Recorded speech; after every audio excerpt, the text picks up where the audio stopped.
High viewers, morning video ఇచ్చాను. మన నెల్లూరు జిల్లా, దట్ మీన్స్ గతంలో వచ్చేసి అది ప్రకాశం జిల్లాలో ఉండే కర్రేడు. క్రాస్ చెక్ చేసినప్పుడు మార్నింగ్ చెప్పిన దానిలోనే ఇంకొంచెం బెటర్ క్లారిటీ. ఇప్పుడు ఆ గ్రామం ఎంత సస్యశ్యామలమైందంటే తూర్పుగోదావరి జిల్లాలో కానీ అసలు పుష్కలంగా నీరు ఉండి ఎప్పటికప్పుడు సమృద్ధివంతమైన పంటలు పండుతూ చుట్టుపక్కల ప్రాంతాలకు వచ్చేసి నారు సప్లై చేయడం. నారంటే తెలుసు కదా, మీరు కొంతమంది తెలియపోవచ్చు ఈ జనరేషన్ వాళ్ళకి.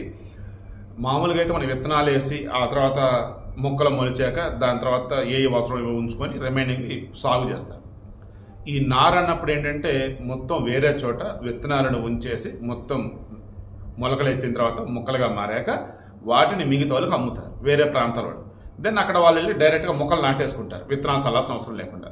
అంటే డైరెక్ట్గా మొక్కలు నాటేశారు కాబట్టి నీళ్ళు సవ్యంగా ఉంటే హ్యాపీగా బతికేస్తే ఇంకా పెద్ద పెద్ద మొక్కలు అయిపోతాయి, పంటకు చేతికి వచ్చేస్తుంది. ఇలా వాళ్ళు పొగాకు నారు ఇచ్చారు, తర్వాత దాని ఏమంటే యూకలిప్టస్ చెట్లు, తర్వాత పేరు కరెక్ట్ గుర్తు రావట్లేదు. దీనిలోనే ఇంకోటి ఉండేది అనమాట కలప, అది కూడా సరివి చెట్లు ఏవో అంటారు లైక్ అవి. నారు సప్లై చేసే ఊరు అది, పుష్కలంగా నీరు ఉన్నటువంటి ఊరు అది, పక్కనే బీచ్ ఉంది, ఇటు పక్క హైవే ఉంది. అండ్ ఊరిలో చదువుకున్న వారు వచ్చేసి 6,500, చదువుకునే వాళ్ళు 6,500, ఎస్సీలు వచ్చేసి 1,500, ఎస్టీలు వచ్చేసి 3,000, రిమైనింగ్ వాళ్ళు ఉన్నారు. అండ్ వేరే ప్రాంతాల నుంచి వలస వచ్చి హ్యాపీ ఇక్కడ కొనుక్కొని ఉన్నటువంటి వాళ్ళు ఉన్నారు. ఇలా చెప్పుకుంటూ పోతే నాకు అనిపిస్తుంది కదా, ఇందాక వీడియోలో నేను చెప్పాను, అక్కడ ఆ ఊరిలో ఈ సోలార్ ప్లాంట్ పెడతాం అన్నది ఒక కుట్ర. అసలు కుట్ర ఏంటి? ఆ ఊరిలో కలేజా సినిమాలో చూపించినట్టు లేదు.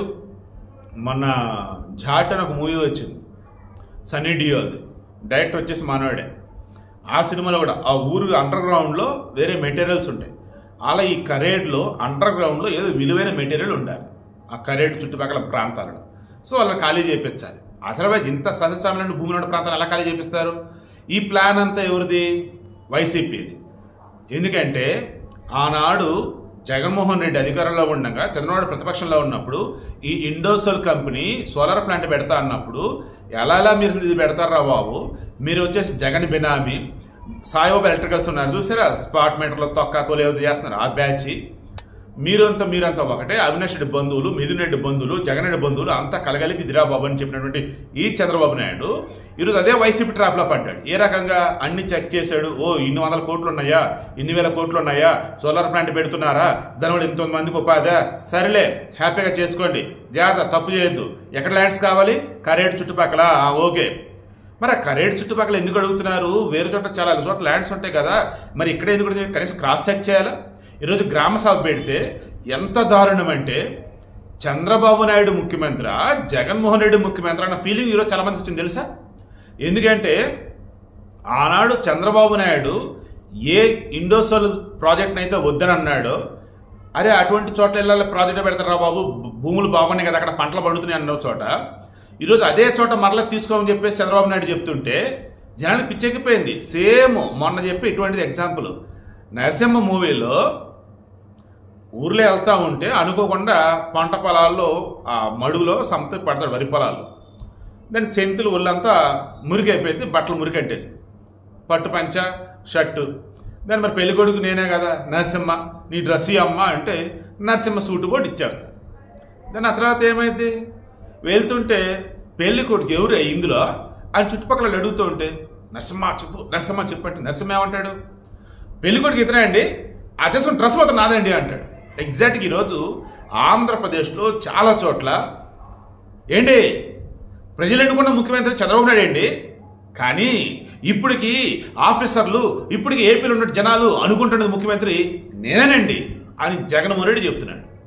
సారీ చంద్రబాబు గారు, ఈ విషయం మాత్రం మీరు ఇంకా రియలైజ్ అవ్వట్లా. ఏపీలో చాలా చోట్ల ఇప్పటికీ ముఖ్యమంత్రి అంటే జగన్మోహన్ రెడ్డి అని చెప్పేసి పోలీసులు అధికారులు అంతా అనుకుంటున్నారు, జనాలు కూడా అలాగే ఉన్నారు.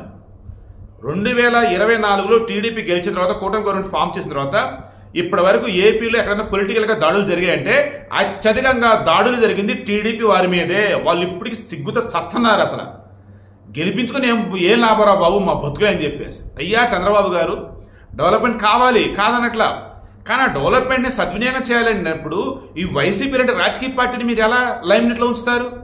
ఆ జగన్మోహన్ రెడ్డి లాంటి వ్యక్తి ఆడుతున్న రాక్షస క్రీడలో మీరెట్ట భాగమవుతారు? అరే, కరేడు లాంటి అద్భుతమైనటువంటి సస్యశ్యామలమైన ప్రాంతాన్ని మీరెలా సోలార్ ప్లాంట్ అని చెప్పేసి ధారాదత్తం చేద్దాం చూస్తారు? ఈరోజు గ్రామ సభలో ప్రజలంతా కూడా చీ అన్నారయ్యా మీ గవర్నమెంట్ని. దీని అర్థం ఏంటి సార్? మీ గవర్నమెంట్ వచ్చిన తర్వాత నాకు తెలిసి ఇంత దారుణమైనటువంటి తలవంపులు తెచ్చిన ఘటన ఉంటే వేరేది లేదు. ఈరోజు ఓ రకంగా మీ పరిపాలన గురించి, మీ అడ్మినిస్ట్రేషన్ గురించి, ఆ ఊరిలో ఉన్నోళ్ళు, ఆ ఊరు గురించి తెలిసిన అంతా కూడా అయ్యో ఛా, ఏంటి చంద్రబాబు గారు వెళ్ళి ఇలా ఫెయిల్ అయ్యారు, చచ్చా చంద్రబాబు గారు వెళ్ళి ఇంత పెద్ద తప్పు చేశారు అని అనుకుంటున్నారు సార్. ఆ కరేడు ప్రాంతం ఒకసారి మీరు వెళ్ళి చూడండి. అసలు మీరేనా ఇటువంటి ప్రాంతాన్ని ఎంపిక చేసిందని చెప్పేసి మీరే బాధపడతారు? మరలా చెప్తున్నాను చంద్రబాబు గారు, మీరు తెలుసో తెలియకో మరి ఏం చేసినట్టు నాకు అర్థం కావట్లా. అన్ని సవ్యంగా ఉన్నాయి, అన్ని కరెక్ట్గా ఉన్నాయని చెప్పేసి వెళ్ళి మరి వైసీపీ బినామీ కంపెనీలకి అండ్ ప్రజలని దారుణంగా మోసం చేసే వాళ్ళకి మీరు ప్రాజెక్టులు కట్టబెడుతున్నారు. ఈ విషయంలో మీరు అతిపెద్ద తప్పు చేస్తున్నారు. జాగ్రత్త.